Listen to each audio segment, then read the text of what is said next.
We've been hearing the story of Lavana. Lavana lived this brutal life. He got married, he had kids, but there was famine and despair, and towards the end of it he took his own life. And then it turned out he was actually a king. He'd been hypnotised, and he'd been hypnotised for 1 hour and lived the whole of this life as a savage within the space of 1 hour.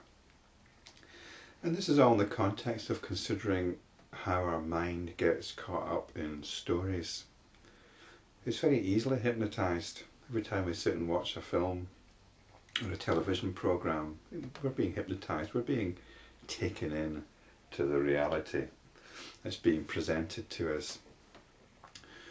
Not only have we got this penchant for getting involved in stories, no matter how ridiculous the premises,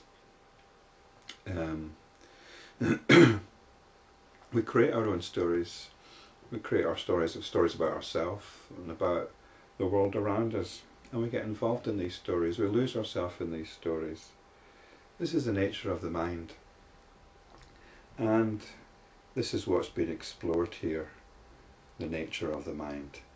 And what's also been explored is how this kind of mind arises from infinite consciousness.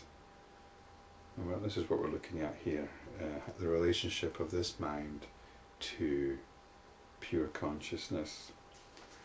Vasistha continued, "In the beginning there arose a division in the Supreme Being, or infinite consciousness." So the Supreme Being here is infinite consciousness. "And the infinite apparently became both the observer and the observed. When this observer sought to grasp or comprehend the observed, there arose a mixture of the reality and the apparent appearance, or a confusion. On account of this confusion, in the infinite consciousness, there arises the concept of finiteness." So this is the problem. How does the finite arise from the infinite? And within the infinite consciousness, there's this tendency to home in on things, to compartmentalise things, to build relationships between things. We could call it the story-making faculty. That we've got this faculty for making stories. I sometimes call it the cognitive process. And there arises a mixture, it says, of the reality and the apparent appearance, or a confusion. We tend to think that what appears before us is real. We tend to think that our ideas, our notions are real. I mean, in some sense what appears before us is real, but we filter what appears before us through our notions and concepts. And this goes on. The finite mind then generates countless ideas within itself, which weaken and veil it, leading to sorrow, which the mind greatly magnifies. These ideas and these experiences leave their mark on the mind, forming the impressions or conditioning tendencies, which are for the most part latent or dormant. But when the mind is rid of these, the veil vanishes in a moment, like mist at sunrise, and with it the greatest sorrow also vanishes. Till then the mind plays with all, even as little children play with fledglings and tease them.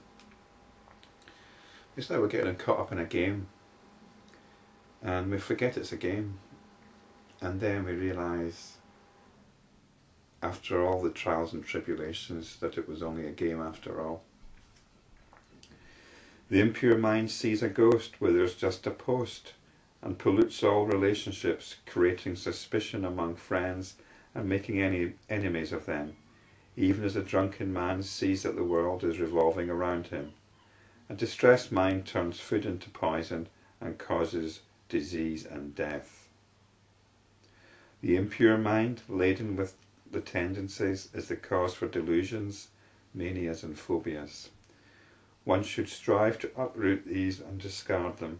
What is man but the mind? So we're really talking about the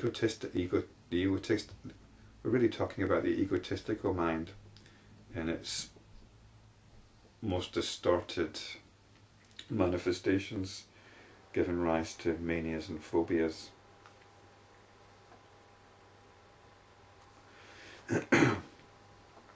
What is man but the mind? The body is inert and sentient. One cannot say that the mind is inert, though one cannot say that it is sentient either. What is done? We can't say it's sentient because most of the time it seems to be on automatic. We have no authority over it. We have no control over it. What is done by the mind is action. What is renounced by the mind is renunciation. So this is what action and this is what renunciation is. It says here that the body is inert and insentient, although it will contradict this later on. It's just that the body does not make the choice. The body just gets on doing what it does. We are not the body. Some people think they're the body and they put a lot of time into it, but the body just does its own thing anyway.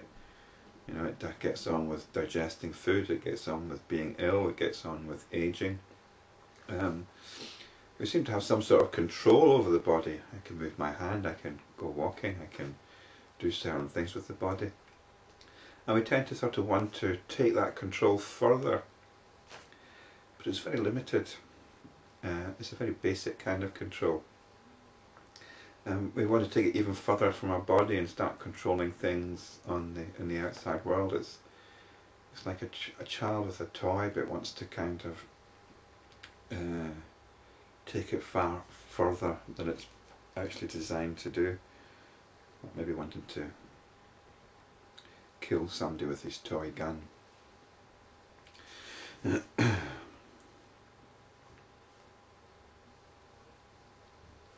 Mind is the whole world. Mind is the atmosphere. Mind is the sky. Mind is earth. Mind is wind. And mind is great. Only he whose mind is foolish is called a fool. When the body loses its intelligence, for example in death, the corpse is not said to be foolish. So it's only the mind that can be described as foolish. Mind sees, the eyes are formed. Mind hears, ears come into being. Even so with the other senses, it is the mind that creates them. Yeah, this is again definitely mind in the sense of consciousness. It's consciousness which sees, consciousness which hears.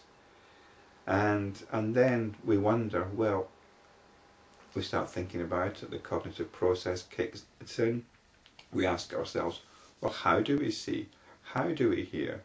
And then we create notions of eyes and notions of ears and the other senses. But basically what comes first is the seeing. What comes first is the hearing. And that is the immediate experiencing. Mind decides what is sweet and what is bitter, who is friend and who is enemy. Mind decides the length of time. The king Lavana experienced a period of less than an hour as it extended to a lifetime. Mind decides what is heaven and what is hell. Hence, if this mind is mastered, everything is mastered, including the senses. We might ask ourselves, what is it that's doing the mastering? How does the mind get mastered? Who masters the mind? We can ask ourselves that.